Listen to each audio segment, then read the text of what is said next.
Hi everyone, today I'm going to do a flip through of my art journaling Bible. This first page is what this Bible is and isn't for. It's basically to remind me not to get caught up in perfectionism and to miss the whole point of art journaling, which is to draw closer to the scriptures. This is just kind of an intro page into Genesis, Adam and Eve in the garden. This is one of my favorite journal pages, actually. I love the story about Abraham and Isaac and how God responds to our faithfulness. And I was really pleased with how this journal turned out. It's definitely one of my favorites. Sometimes when I journal, I highlight particular words of the scripture, and other times I tend to let the drawing speak for itself. It just kind of depends. This is an interesting page. This is called Zentangle, and Zentangle is a kind of like absent-minded doodle art, and its repetition of patterns allows you to kind of mindlessly do it and focus on other things. So I thought it paired well with the scripture about God's instruction. It says he meditates on it day and night. So I was really kind of able to meditate over the scripture while doing this journal page. Here I used Sharpie pens, and you can see it from the other side, but it doesn't cover my scripture on either side of the page, so it's still fully readable. Here's a simpler one. These are just song lyrics that come right out of this passage of scripture. Now here I tried some new techniques. I actually glued a ribbon here next to the binding, and I also experimented with some watercolor. This page has my son's footprint on it. It wrinkled up the page a little bit. I don't really know why, but it doesn't bother me. The passage here is about being knit together in your mother's womb, so it just seemed very fitting. So this is my most recently finished art journal. I like how it's in the middle of the page. I actually got the idea for this during service, so I just folded my bulletin and kind of rough sketched it on and stuck it in place here until I could get to it. And I really like it in the middle because it starts down here and it ends up here, and it just says there is a time, which is the repetitive part of the passage. Here I have a stream on the bulk of the page because the passage refers to it. Also, I traced some of this lettering onto the page because I wasn't really that good at hand lettering at the time. There is some showing on the back side of the page, but it's nothing major. If I journaled on this side of the page, you wouldn't even notice it, so it's not really a big deal to me. As long as nothing covers the scripture where it's unreadable, it's totally fine by me. So here I actually have a little note for a journal idea that I just kind of stuck in here. So here is another favorite of mine, praying hands. This took me forever. Hands are hard. And it took me forever to find a good reference photo because if you Google praying hands, you get a lot of this, and I really wanted this. So I finally found one, and I'm really pleased with it. I like how it turned out.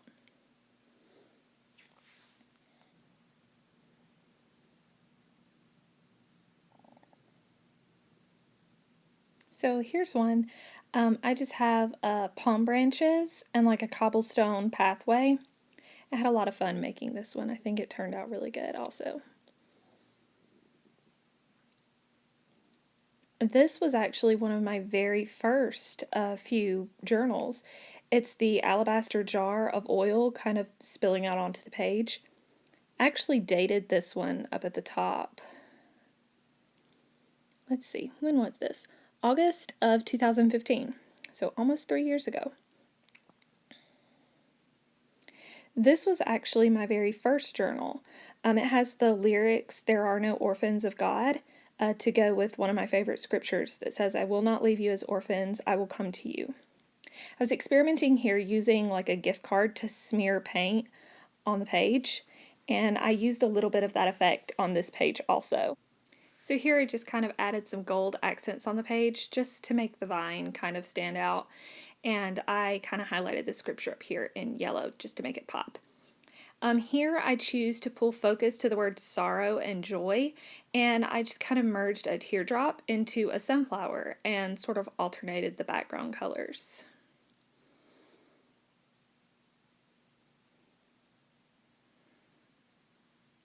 And here I have the tomb with the stone rolled away and like some flecks of gold from the middle, kind of showing some light. And on this page, coming up right here, I used the words darkness and light to kind of set a contrast on the page. So like really contrasting colors, and I highlighted the verse here in like a gold. And I also left the chapter up at the top in yellow where you could still read it, because I like to be able to still read the things. Now, this is one of my very favorite journals.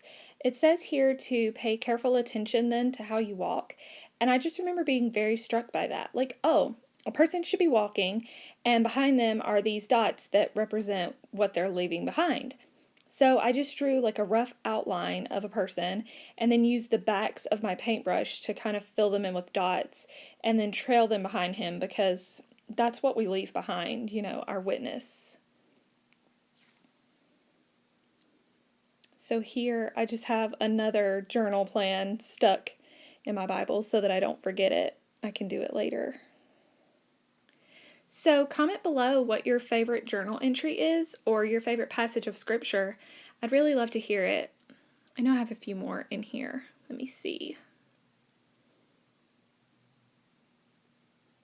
Oh, here's a few.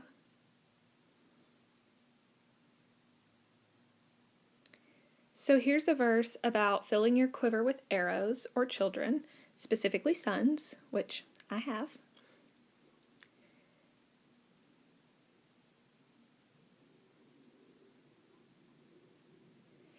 And here I have a proverb that says, every bitter thing is sweet. And so for this, I made a honeycomb stencil, and I kind of spilled over it a little so that it looks like it's really full. And then I use these cute little bee stickers that are actually some old scrapbooking supplies of my mom's. So that pretty much wraps it up. I put some washi tape down the front just to jazz it up a little bit. So I hope you liked this video. I'm going to be doing a frequently asked questions video on Bible art journaling, as well as a journal with me video, so stay tuned for that. So if you like this, be sure to give it a thumbs up, and don't forget to subscribe so that you don't miss my future videos. And in the meantime, you can watch some of my previous videos. Thanks for watching.